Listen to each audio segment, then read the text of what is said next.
And we are live on Dangerous Questions with my man, Clint. Hey, What is up, dude? it's been a minute. How you doing, buddy? It has been a minute. It's great to see you, man. You're busy as always. Yeah, you too. Look at you getting on the camera way more often than usual. Yeah, man. No, it's awesome. It's this series has been great, and I appreciate you coming on, dude. I was just talking about your new book, A Guide to Escaping Evasion. So you're always coming out with something, man. What was your main focus of that book? Why did you decide to write that? Yeah, initially, the book really was like an answer to the Ukrainian issue, right? Like, imagine if a country rolls in and just decides to take over or roll to our borders, whatever the case is. And then it grew from there. It was crazy because Ukraine was the only thing that now you've got the Chinese threat and balloons in the middle. You've got terrorists coming over the southern border. I mean, it's such a myriad of threats now that when you sit back and look at it, you're kind of crazy not to get a little prepared for the worst case scenario. So the book really does a good job breaking down basic soldiering skills, small unit tactics, and then the last part of it is all about sabotage. So giving the average person citizen soldier skills just in case somebody decides to put boots on the ground around here.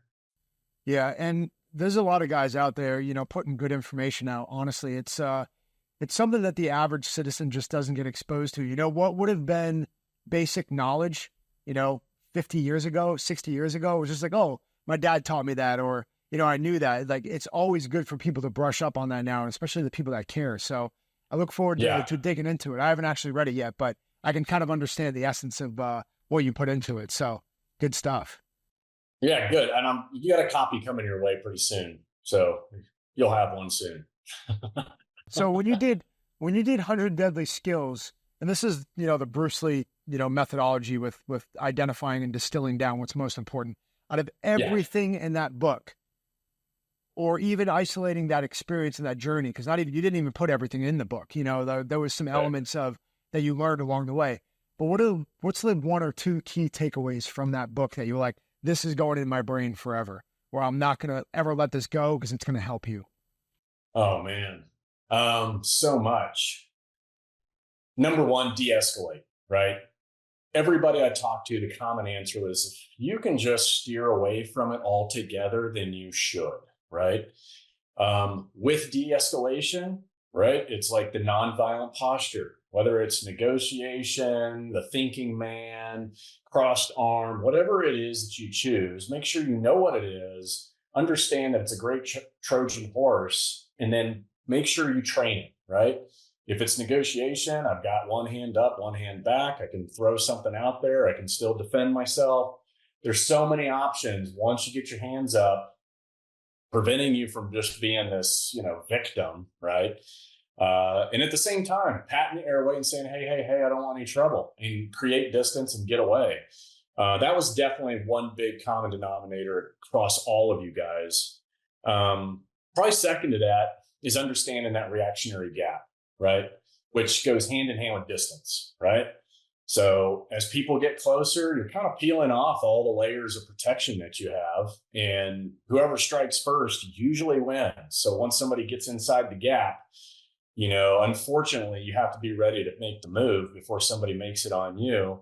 But if you're doing all this, because this is for the cameras, this is for the court, you want to make sure it's up, because that way, if you do something, you feel threatened and you got all the right answers, then you'll probably be okay. But man, every single one of you guys put out just incredible information, and having the chance to put it all into that book and lay it all out, everything from Hell's Angels to special operators. I mean, it turned out great. It's definitely one of my favorite books so far. No, it was awesome, man, to be able to do that and distill it down to each one of those moves. And, I think it's important for people listening. That's why I asked, because I don't know if you've ever been asked that, but like, distilled down, that's the starting point. Everybody always wants the ninja moves. And even though you've got a couple, really it comes down to mastering those basic skills. And if anybody, is taking anything away, it's like, you want to avoid it.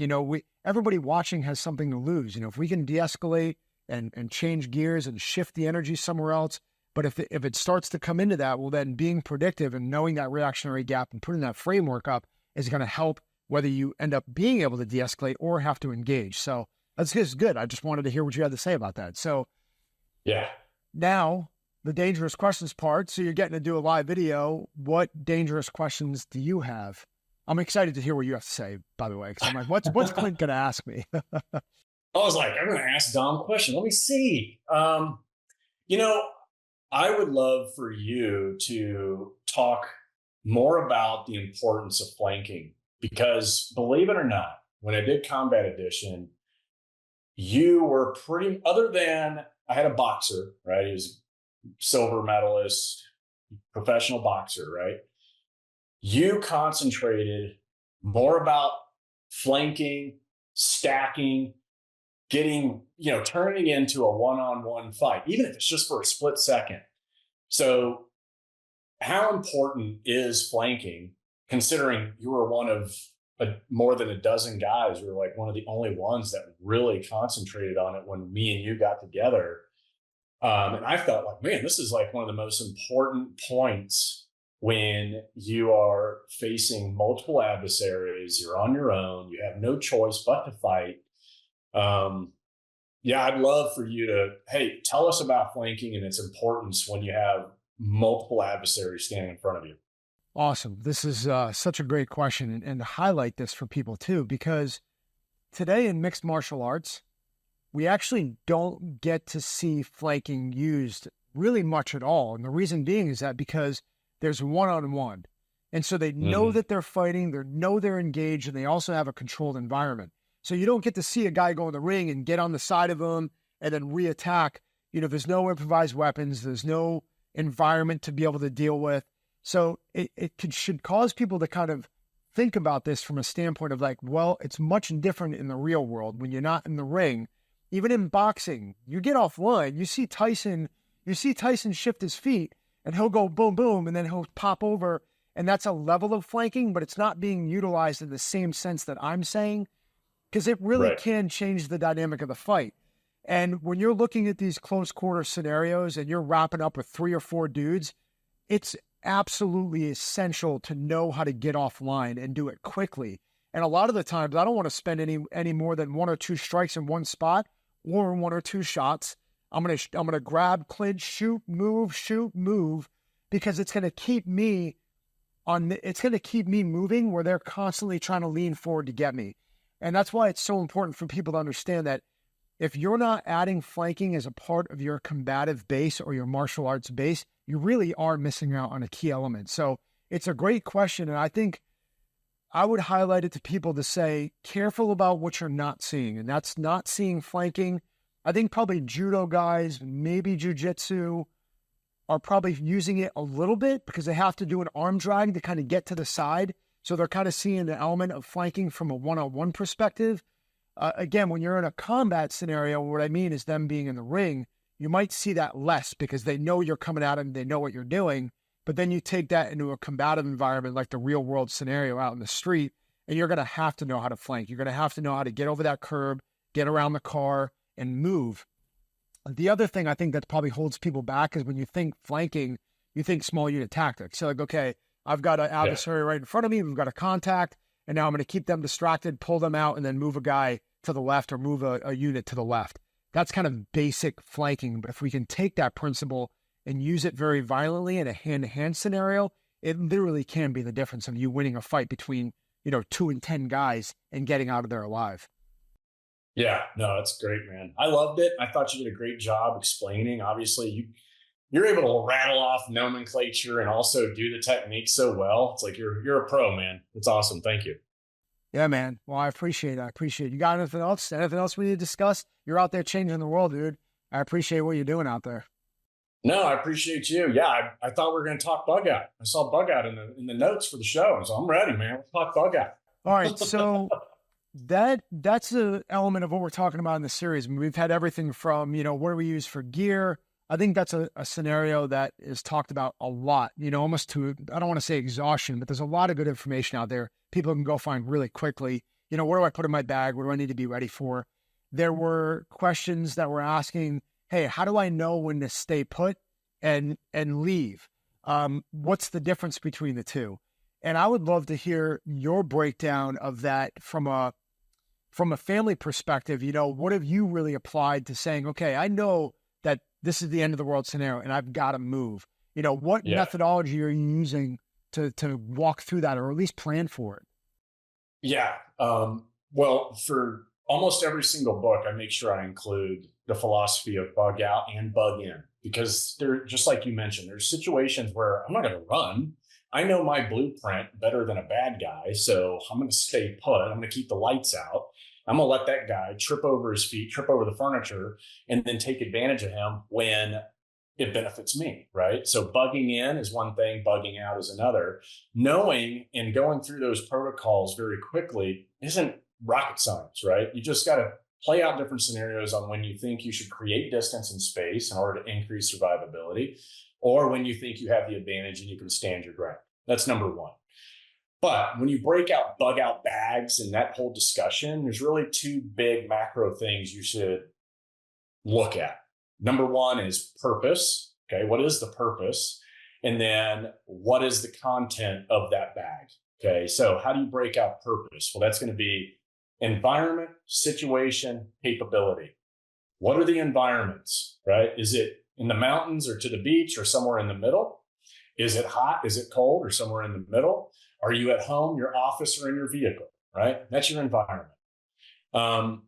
Situation, be realistic. What is the highest probability of crisis that I could potentially face doing whatever it is I'm going to do?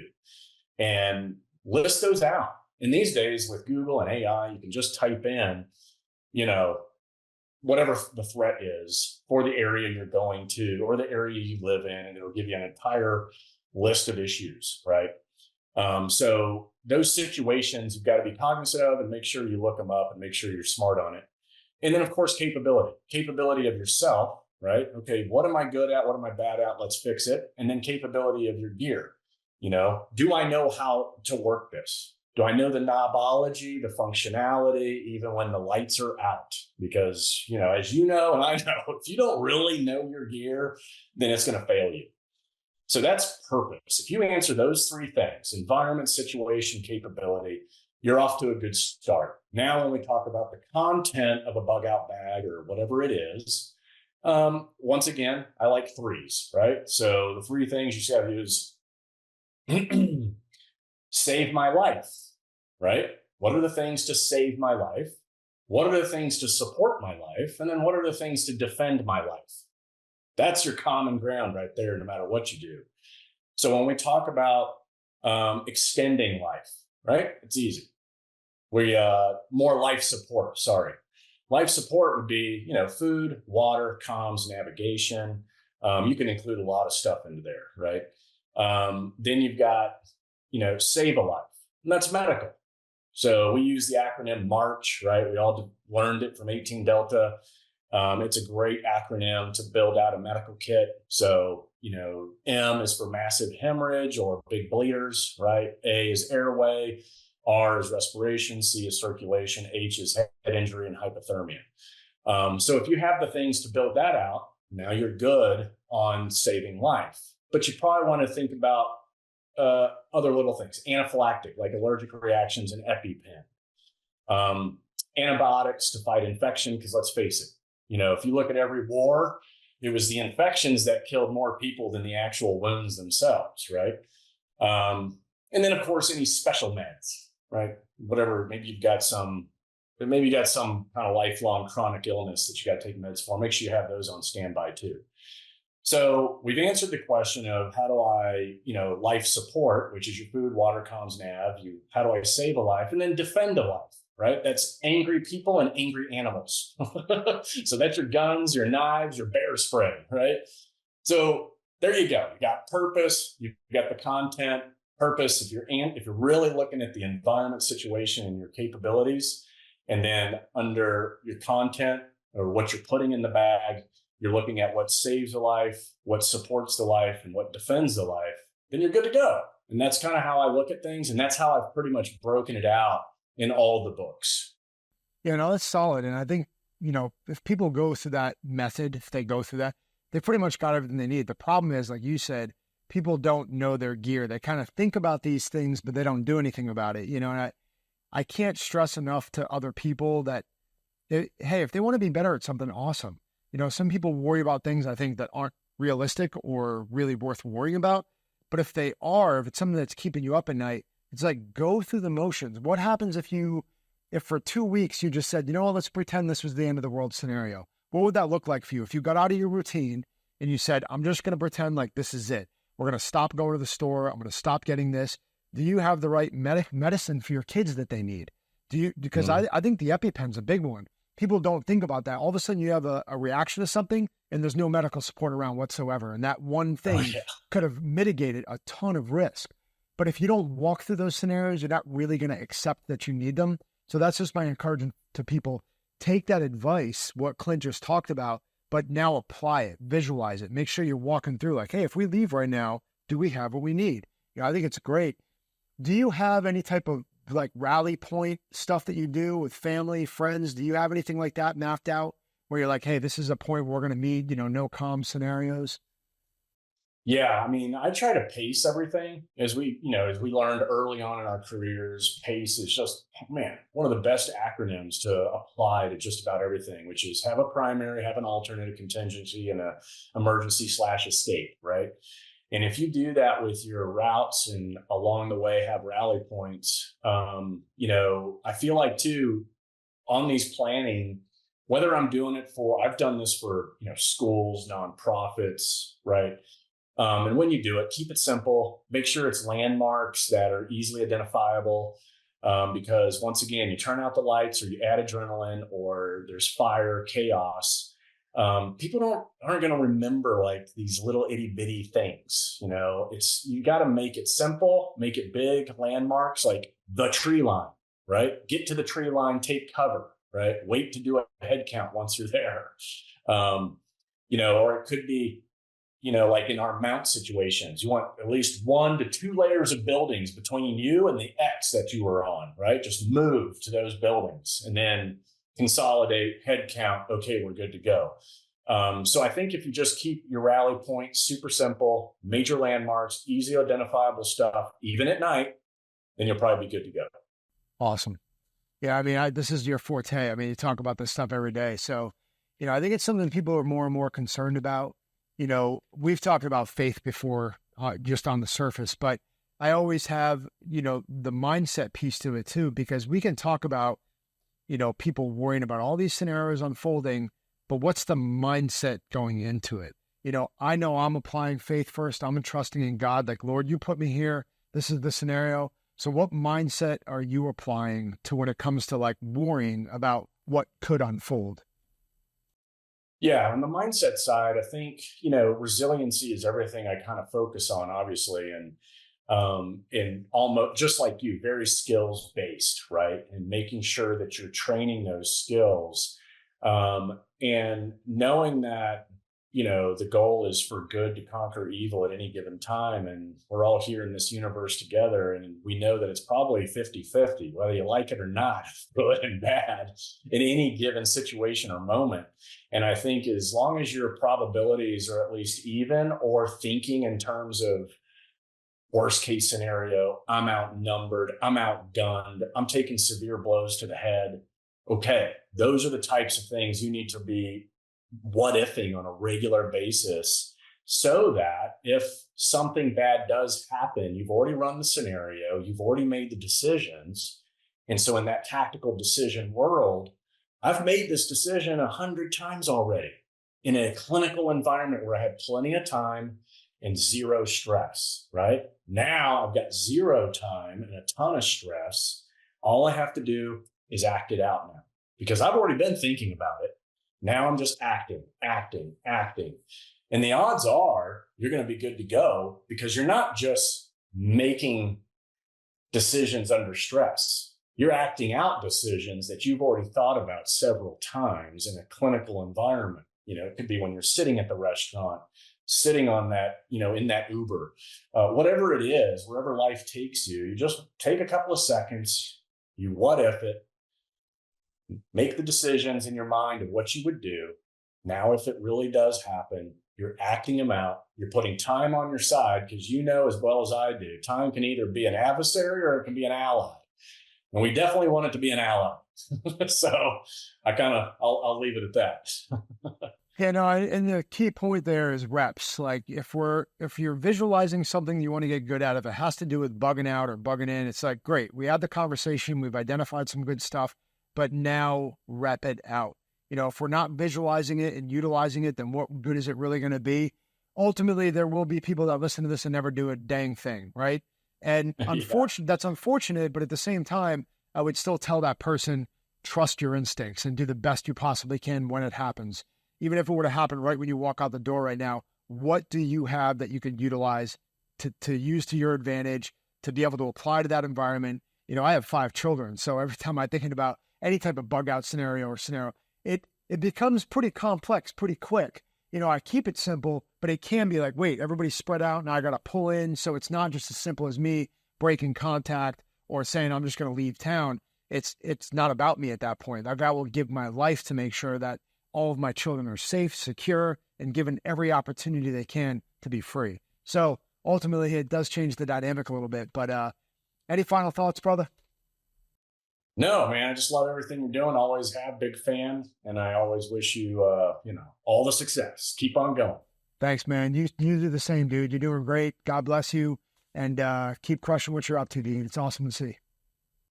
Back at you, buddy. Thanks for having me, Dom. Peace, of course. All right, guys. So having Clint on was awesome. Just hearing his experience and his application of what he's doing.